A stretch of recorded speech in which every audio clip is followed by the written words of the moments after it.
All right, I think it's time to get started. Welcome back to the Zoom, everybody. I hope everyone's doing all right. I know a lot of people decided to switch to remote for the next couple weeks because of all the business going down on campus, so I hope everybody is doing well at home. Um, I wanted to talk about the tests. I hope that you had a chance to check out your grades on the test. Um, I had planned on going over the test in some amount of detail in class today, but I changed my mind because a lot of people didn't do so great on the test. Nobody did really terribly, but there were a lot of low grades, lower than I would have liked to see. I think the average was like in the mid 70s, which is a little bit lower than I like. So, I would like to give you all an opportunity to go over your own answers and try to improve them a bit. So, we are going to have a little exam rematch. What I would like you to do, if you want, this is optional. This is just to help you improve your grade on the test. Um, you if you want, should go through the test and you can redo any problems. The ones that you got completely right, you don't have to redo. Redo any problems you like and submit your new answers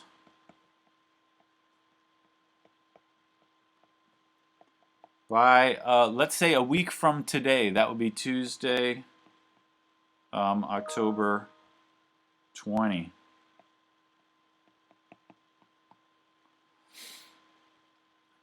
I hope that you can see all right. I changed my Zoom setup a little bit to put my little head in there. Um, I hope it's working okay. So redo your test problems. Submit the new answers by Tuesday. That is a week from today, and I'm going to grade them again. The problems that you redid, and you get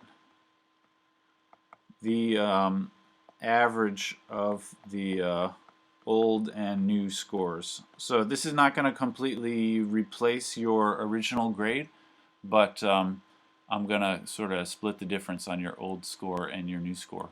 All right. Are there any questions about that? The deal? This is the deal for the test.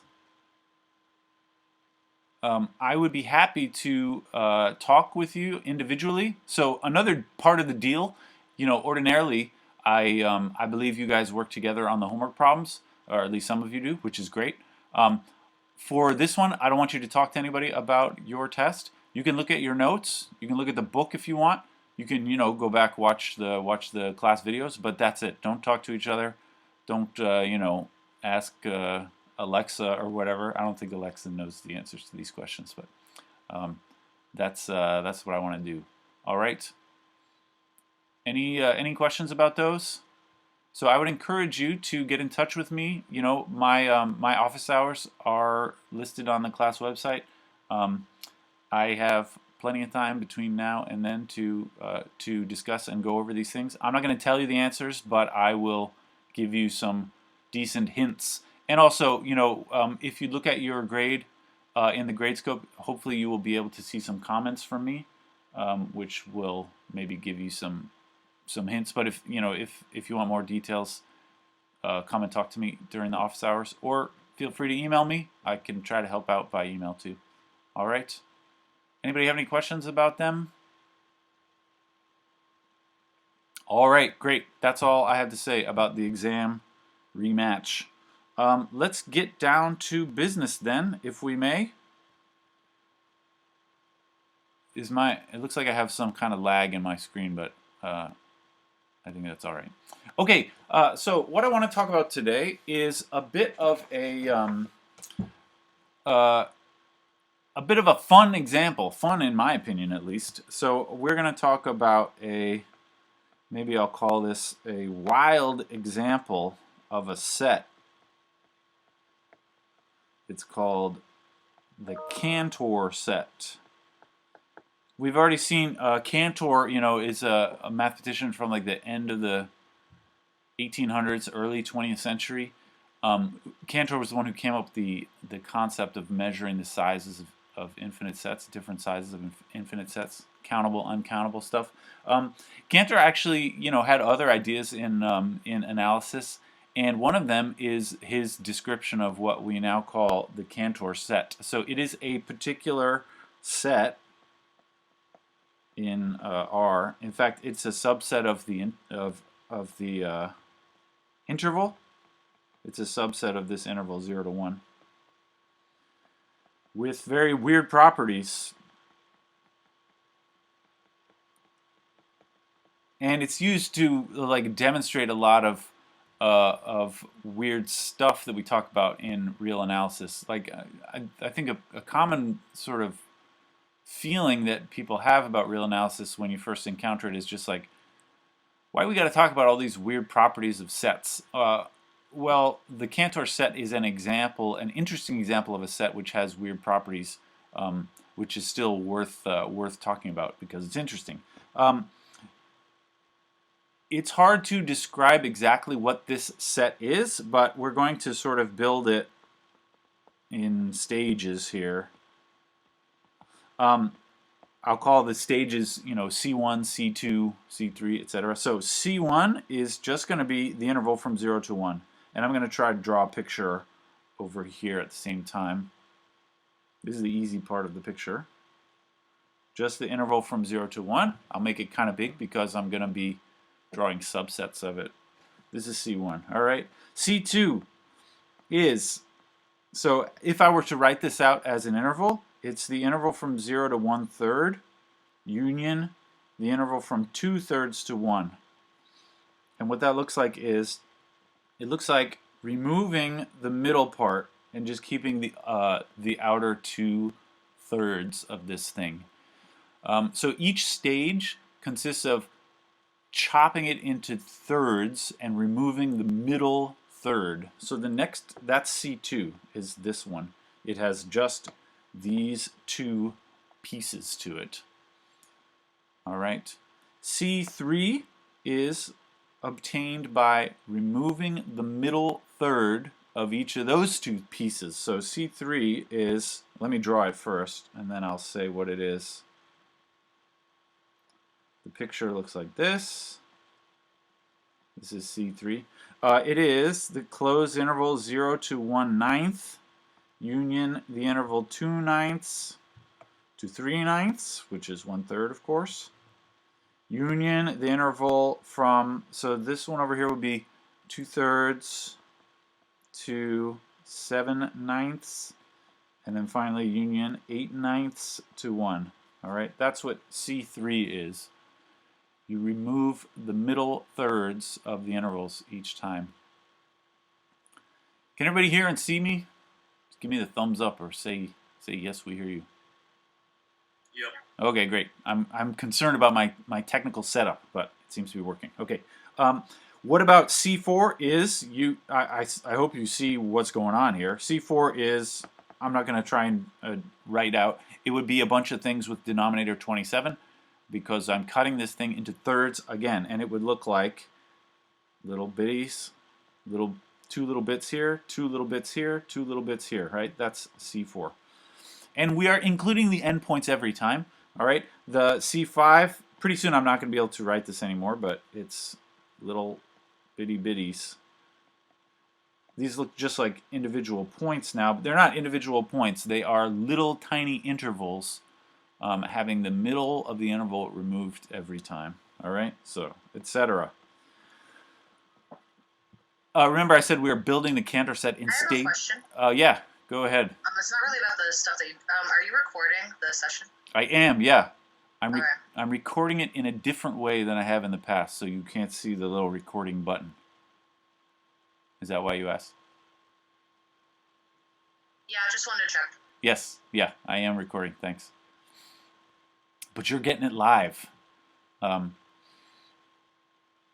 Okay, so I said the goal was to build the Cantor set in stages. The Cantor set is sort of what you get when you take this procedure out to infinity. So you go kind of all the way down this this procedure this way, and what you get is the Cantor set, which I'm just going to call C. Now that's somewhat informal for me to just say you keep on doing this forever, you keep on removing these. But because each one is a subset of the previous ones, actually we can easily say I'm going to define C is just the intersection of all of these.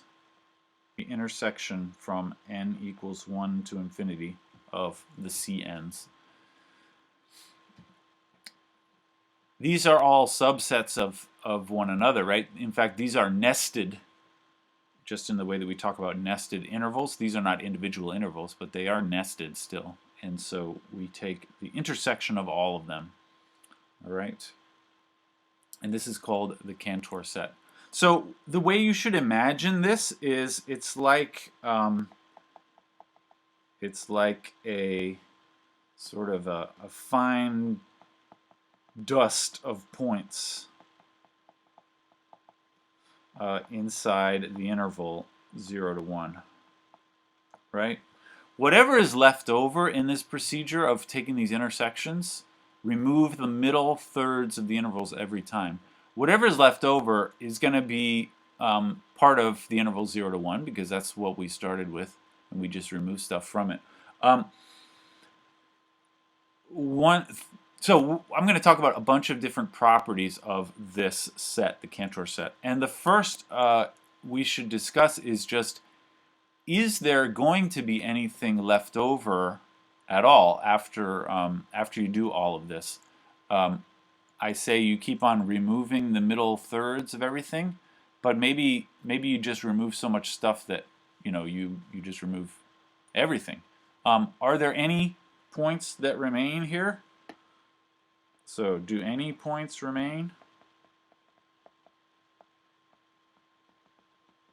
Anybody have any thoughts about that? We lost the picture here, but I will.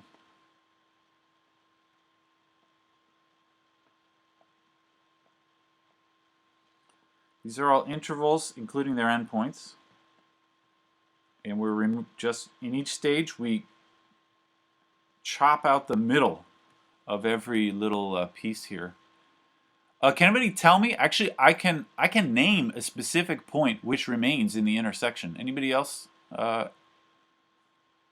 think you see a particular number which never gets chopped out of here? 1/3. Yeah, somebody said 1/3. Yeah, I agree. Like this point right here, 1/3. Certainly, it was in there to begin with.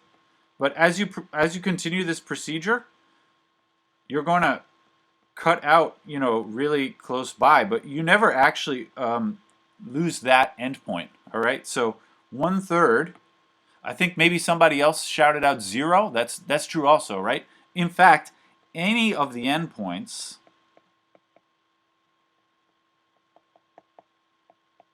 of the subintervals will remain in the final set, the final Cantor set C, right? As you do this procedure in each step, you're removing the middle of the intervals, but you never remove any of the endpoints, okay? So any of the endpoints of the subintervals will remain in C. So in fact, there are some points in C, and actually there are infinitely many points, right? Because when we continually cut this thing into smaller and smaller subintervals, in every step, we're generating new endpoints which will remain in the Cantor set. It will remain in all subsequent steps. So the first, what I want to talk about today is just a bunch of interesting properties of the Cantor set C. So put this under a big list, properties of the Cantor set C. The first property is just C is not empty, right?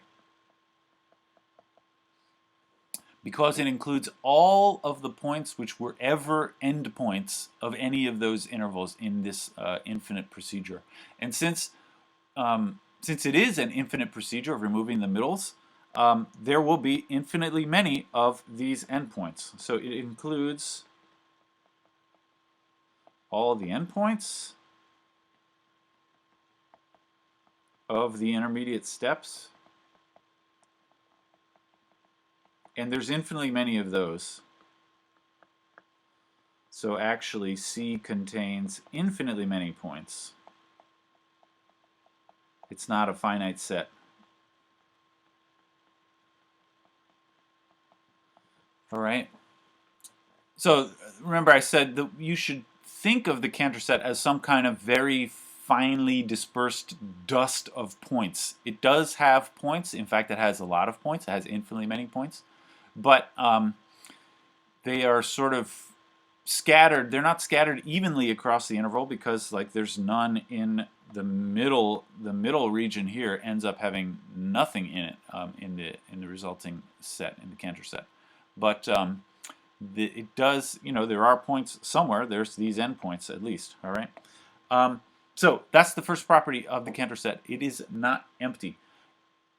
In fact, it is infinite. In fact, so I'll underline it. C contains infinitely many points. In fact, fact 2 about the Cantor set is C is actually uncountable.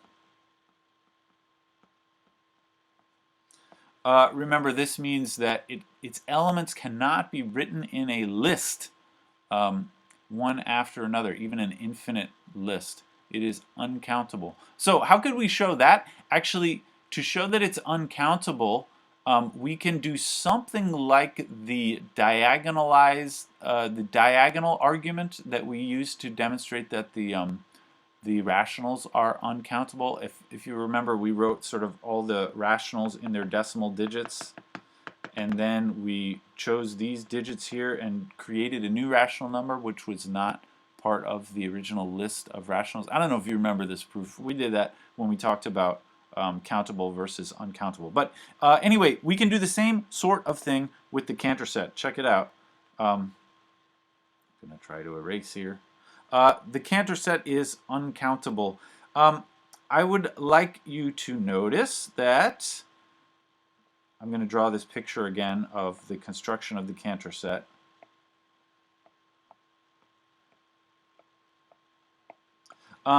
Any point in the Cantor set, so think of a point, well, for now I'll just think of a point in one of these intermediate stages. How about a point right here?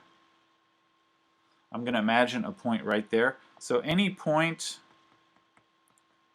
can be, I'm going to say, located, I'll put that in quotes, I'll tell you what I mean in a moment, can be located by a string of L and R.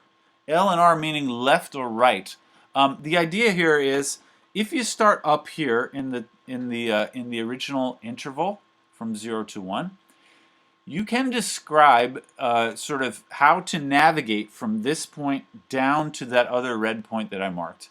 And the way you navigate is by either going to the right in the next step or going to the left. So in this example, from the point at the top, to get to this red point at the bottom, I begin by going to the right. So that's what I put a R. And then in the next step, if I want to end up at that red point at the bottom, I again need to go to the right. That's another R.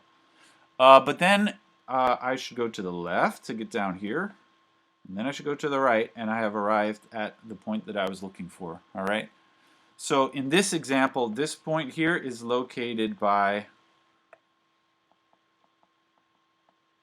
R, R, L, R, right?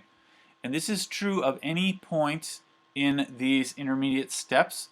You can describe its location. Not exactly. I didn't describe exactly the location of this point because it lives inside of an interval of, there's other points nearby. But at least as far as this diagram goes, I can describe that point's location, not precisely, not exactly, but close, by saying right, right, left, right. And any sequence of L's and R's will lead you somewhere different in this picture, right? So anyway, what this means is this was only like a string of four different things, 4 letters, right? R, R, L, R.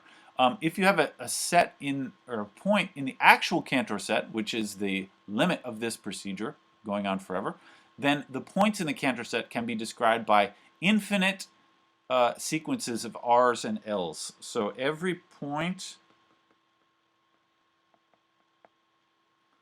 in C, actually I'm going to say this slightly differently. It's not, maybe not every point, but it is certainly true that C contains points described by any sequence of R's and L's. All right. That's really, I'm just writing what I said before, but I hope you agree with me at this point. I said before, any point can be located by a string of L's and R's. It's true, but in this way that I described, the Cantor set will contain points described by any sequence. If you give me any sequence of R's and L's, that sequence can be used to go back and forth, right or left at each stage, and it will describe points that exist in the Cantor set. All right, but now's where we can do this sort of diagonal thing. So if you could try to list the points of the Cantor set, so any list of the Cantor set can be sort of translated into a list of R's and L's.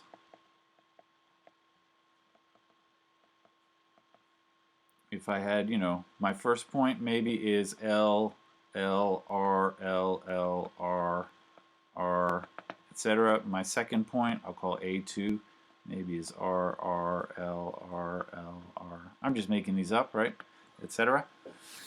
Every point in the Cantor set can give you one of these things with these sort of addresses, but then we can build a point which is not included in this list. So we can build an address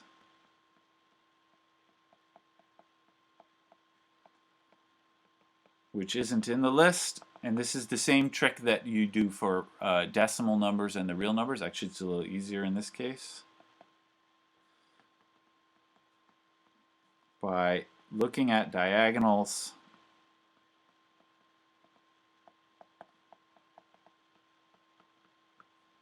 you look at the diagonal positions and you just swap L's and R's.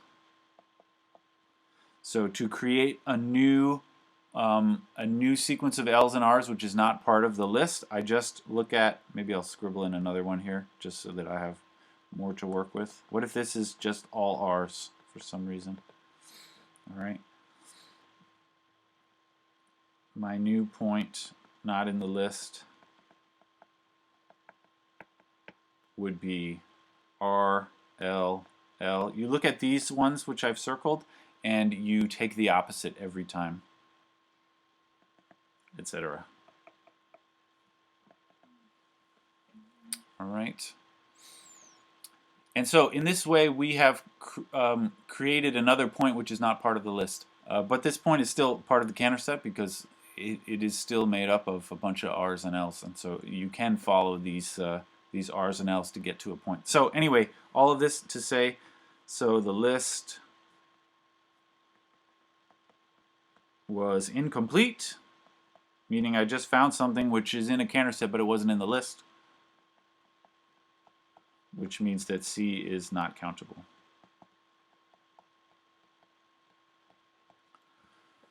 Right.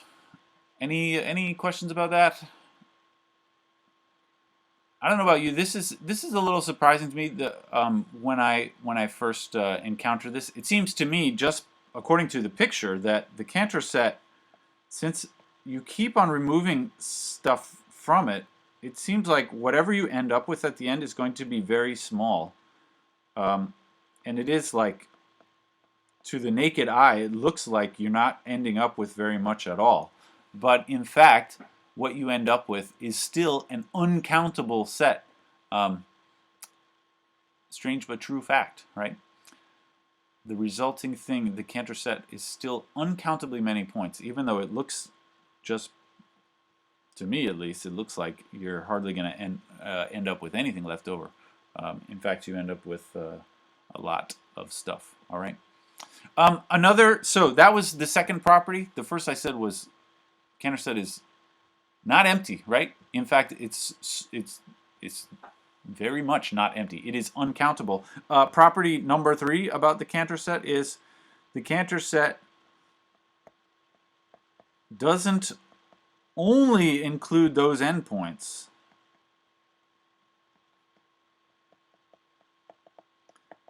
Remember I said before, and you all said too, the Cantor set will definitely include all of the endpoints of those little intervals. It's natural to ask the question, does it include anything else? Does anything else remain, or is it just going to be all those endpoints of all those intervals? In fact, C does contain something else. It's not only those endpoints. C doesn't only include those endpoints. There must be more points in it because C is uncountable,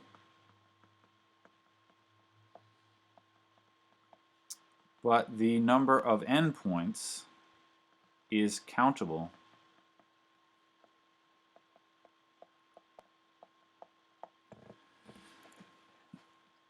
The only real examples that we've seen of countable versus uncountable has been like rationals versus all the reals when you include the irrationals. But anyway, can anybody agree with me here when I said the number of endpoints is only countable? Why is that? Can anybody say why? How do you know that the number of endpoints is only countable?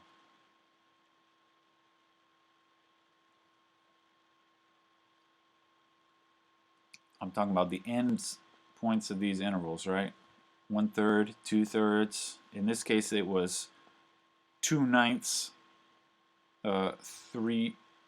Is that 2/9? No, 1/9, 2/9, and then 3/9, which is 1/3, and then 2/3, and then 7/9, 8/9, and 1.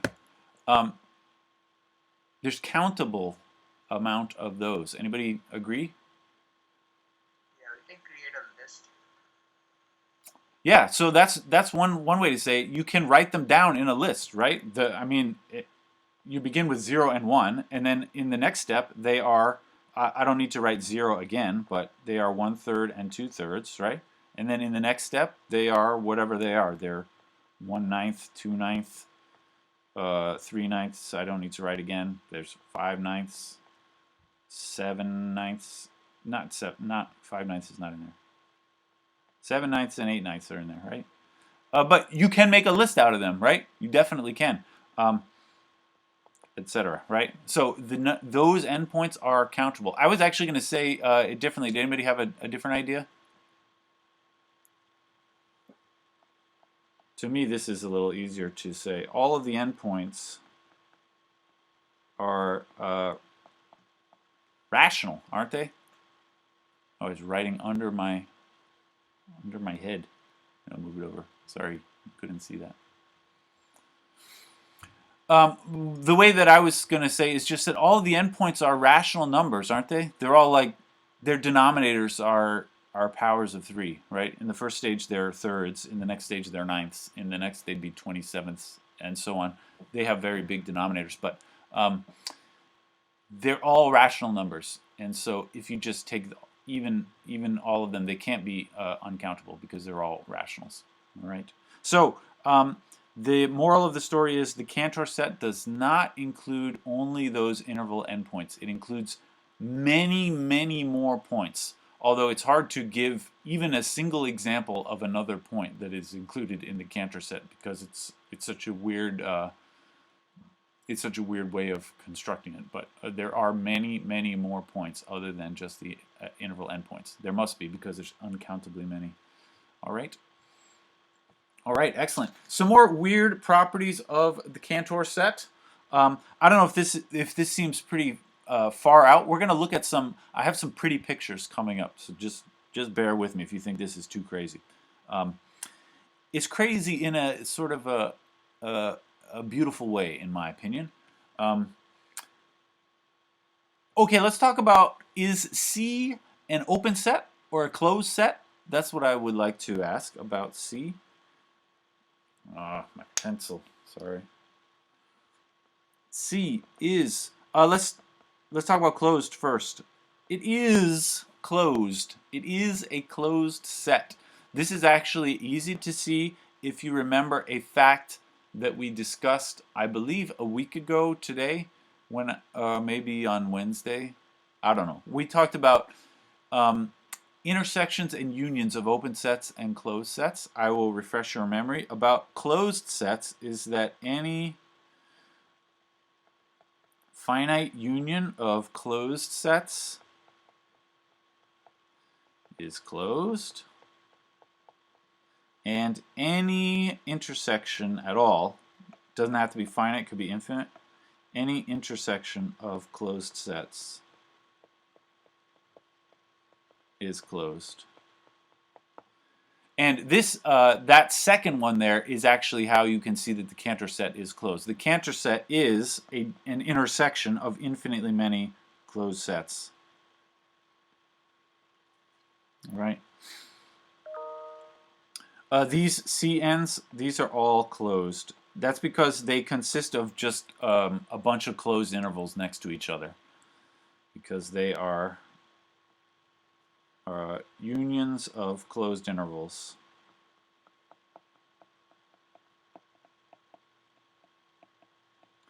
Each of the CNs is just some finite amount of closed intervals. And so each of the CNs is closed. And so when you take the intersection, C is closed. It is an intersection of closed sets. And so it itself is a closed set. What that means, remember, is it includes all of its limit points. So if you somehow can imagine taking some points in this dust that remains after removing the middle thirds every time. What? I'm not drawing this very well here. If you take the points that remain down here, they will contain all of their limit points. That is, if you have somehow a sequence of points in this dust and they converge to something, then the resulting thing will also be part of the Cantor set. It's hard to imagine what that even means, but it must be true of the Cantor set because it is an intersection of closed sets. All right. What about open? Remember, open. I'm going to say, can we fill in the blank here? Where you fill in the blank either with the word not, or you fill in the blank with no word at all. Is C, the Cantor set, open or not? Remember what open means? It means that you can put a neighborhood around every point, which is still part of the set. So this is what open means. I'll refresh our memory here. A is open, means for all x in A, there exists epsilon greater than 0, such that V epsilon of x is a subset of A. Right? That's what it means for a set A to be open. Is the Cantor set open? The picture you should have in mind is if you have some point here, you can find some little neighborhood around it, V epsilon of x, which is totally contained in your set A. Anybody have any thoughts about that? When you're thinking about the Cantor set, you have to imagine, say, like you have this point here, maybe x. Maybe I'll zoom in on this point here. Do you think it's possible to put an interval around there? Maybe very small, so that all of the points near x are also part of the Cantor set? Anybody have any thoughts about this? No. No, he said no. Why not? Yeah, I don't think so either. Can anybody maybe explain why that seems impossible? Won't it exclude the middle third every time? Yeah, right. So, Eventually, that interval is going to have its middle cut out of it, right? If you continue this procedure forever, omitting the middle thirds, that interval cannot possibly exist contained inside the Cantor set because part of it is going to get chopped out. So can I just say C is not open? In fact, you can say something a little stronger. In fact, C contains no interval as a subset, right? It can't, because any interval that it might have contained will have its middle chopped out of it. And so cannot be a subset of the Cantor set. C contains no interval as a subset, which means automatically can't be open, because that means it cannot contain ever. It cannot ever contain an epsilon neighborhood around a particular point. All right? Excellent. So C is closed. It is not open. All right? The last property of the Cantor set that I want to talk about, and this is the part with the pretty pictures. These are pictures. I'm not going to draw all the pretty pictures myself because I'm not much of a pretty guy. But I have some pictures that we can look at. The last property is C is what they call a fractal. Probably you've heard of a fractal. I don't know if you've ever talked very closely about what actually this word means. C is a fractal. I thought maybe, we got about 10 minutes left. I thought maybe we could spend a little bit of time talking about fractals. You could do a whole course about fractals, and we're not going to say too much about it, but just to give us a little flavor for what fractals are all about. The Cantor set is one of the simplest examples of a fractal. A fractal is one which is a set which looks the same at different scales.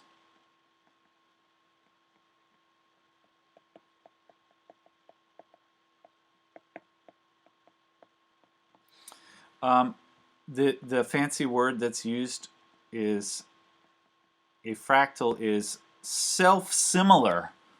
That is, somehow you start with a big picture, and if you zoom into it, you will see that same big picture again as like a subset of itself. So a Cantor set, I'm going to try and draw the same picture I've been drawing all along.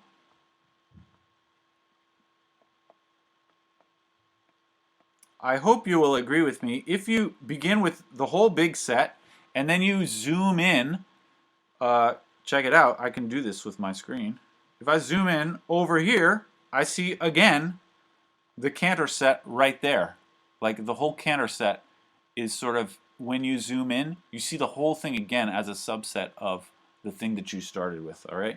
It contains a smaller copy of itself, and it contains those smaller copies everywhere you look, anywhere you choose to zoom in on. Like I could have zoomed in right here instead, and again I will see the entire Cantor set repeated in a neighborhood of that point there, or anywhere else. Anywhere you want to zoom in, you will see the same thing again. All right.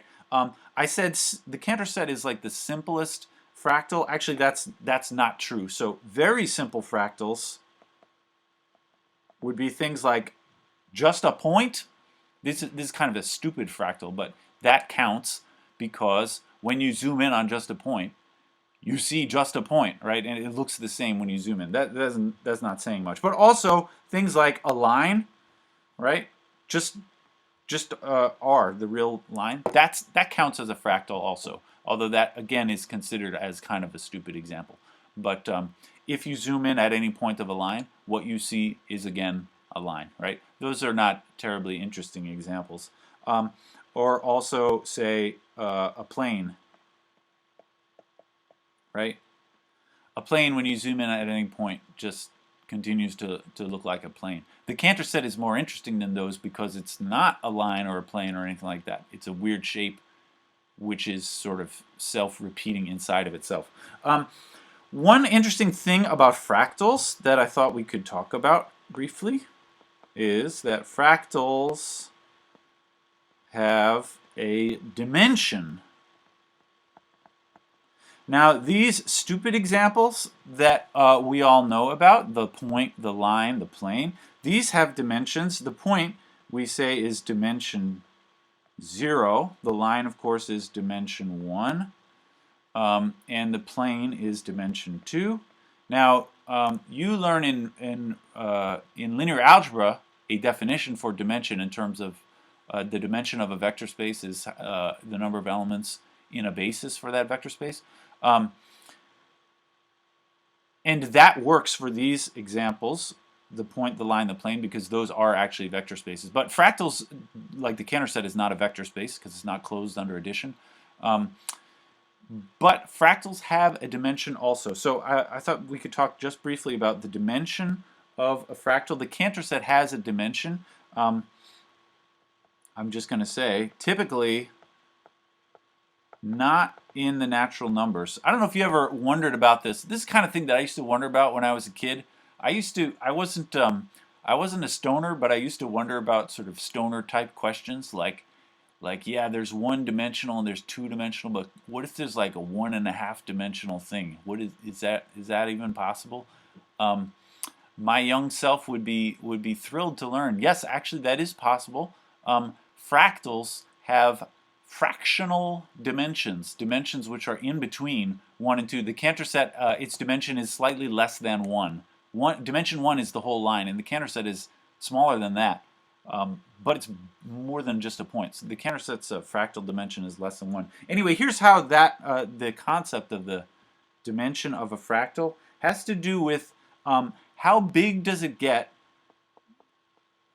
How big does it get when you scale it up? How big does it get when you scale it? Here's what I mean. If you take a point, well, the point is not interesting. Let's look at these other simple fractals like the line. If I scale this times 3, I'm thinking of this not the whole line, but just like a interval from 0 to 1. And I scale it up by a factor of 3, and now it is 3 times bigger. All right? Yeah, this is not terribly interesting. What if I do this to a square? This is kind of interesting though. If I scale it up by a factor of 3, by which I mean I scale the distances by a factor of 3, what results is this, which is now 9 times bigger, right? If I scale the distances by a factor of 3, the resulting figure contains 9 identical copies of the original thing, which is why I say it's 9 times bigger. And if I did this to a cube, which is like the 3-dimensional version of all of this, I scale this up, what I get is a big bunch of cubes like this, right? It's like a Rubik's Cube kind of a shape. How much bigger is that than what I started with? 27. Yeah, this is 27 times bigger. And probably you can see the pattern. This 3 here is like 3 to the 1 power. This 9 here is 3 to the 2. And the fact that that's, well, this 27 is 3 to the 3. This 2 here is the dimension. This 3 here is the dimension. This 1 here is the dimension, right? This is another way to think about the dimension in terms of geometry.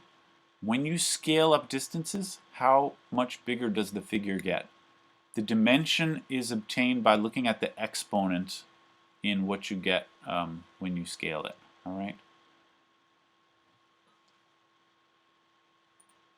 Anyway, what about the Cantor set? The Cantor set looks like this. Oops, I'm red. This.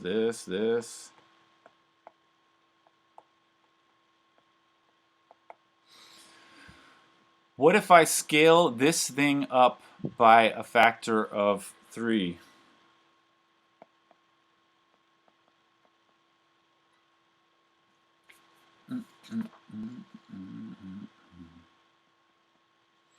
So if that, what happens? This thing, if I scale it up by a factor of 3, really, if I scale the distance by a factor of 3, I'm just going to get 2 copies of the original thing.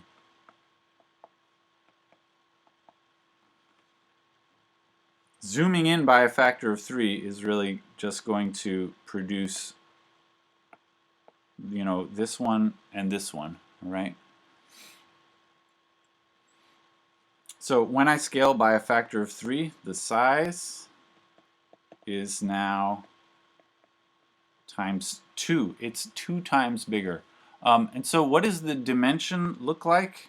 You know, the dimension would be,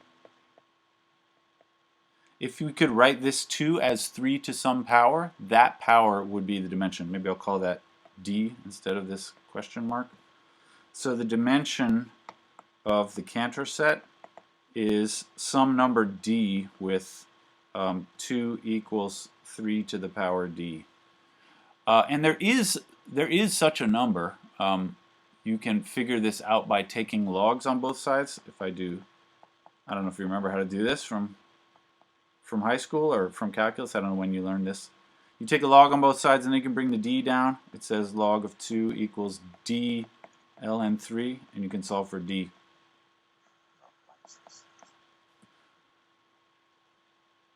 This is the dimension of the Cantor set. It's the natural log of 2 divided by the natural log of 3. And that, I put this into my calculator. This is about 0.631. So it's less than 1, which you would expect because the Cantor set is smaller than a line, but it's not 0. It's in between somehow, all right? Strange but wild and wacky stuff you can do with fractals. I thought I would show you an example of, we've only got like 2 minutes left. It's all right, I'm going for it. Here's a picture of, this is maybe one of the most famous fractals, and I've got an animation here which zooms into it. I hope you can see that all right. This is called the Mandelbrot set, or the Mandelbrot set. It was discovered like in the 70s. You will notice this is just continuously zooming in on a point of the set, and you will see the same types of weird patterns emerge. This is actually described by a very simple equation, the set, and that we're zooming in on. Oh, it just restarted the animation, so it started again at the top level. This is kind of a beautiful looking picture, and the set was this set was not really described until the 1970s because before then it wasn't possible to draw detailed pictures. You know, you really need a computer to be able to see these pictures. You can't draw this by hand, and nobody had really thought of sets like this before that. You can read much more about that set online and see lots of videos on YouTube of animations similar to this one here. I also saw, here is a Wikipedia page called List of Fractals that has a bunch of examples of fractals listed together with their dimensions. So here you can see the Cantor set, and the dimension is written as 0.63 whatever.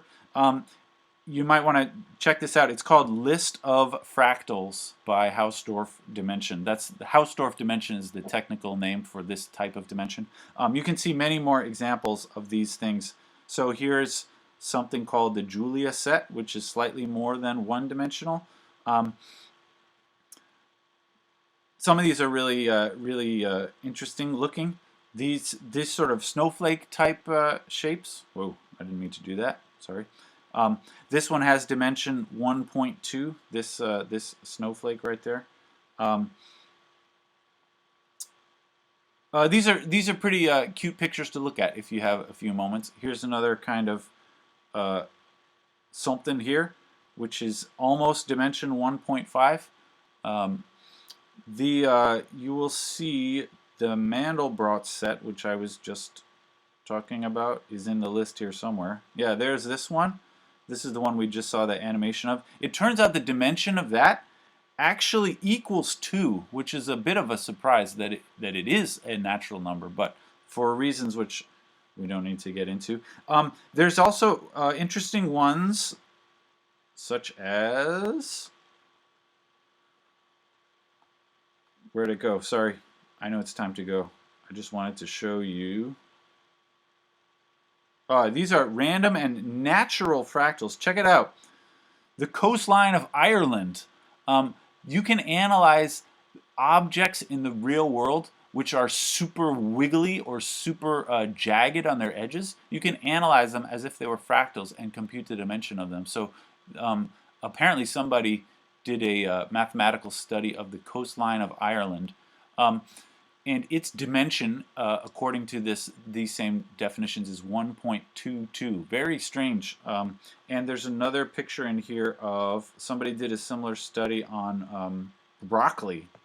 Yeah, the surface of broccoli is about 2.7, they said, or the surface of the human brain. A cauliflower is more fractally than a broccoli, I guess. I don't know. I don't make the rules here. These are strange and interesting things that you can do in the real world with fractals. All right, I think that's enough. I know I went over by a couple minutes. Sorry about that. So next time we will get a little bit more down to earth with our normal stuff and start talking about another kind of topological property of sets in the real numbers. Please let me know if you want to talk about the test. I would be happy to talk in detail about your answers.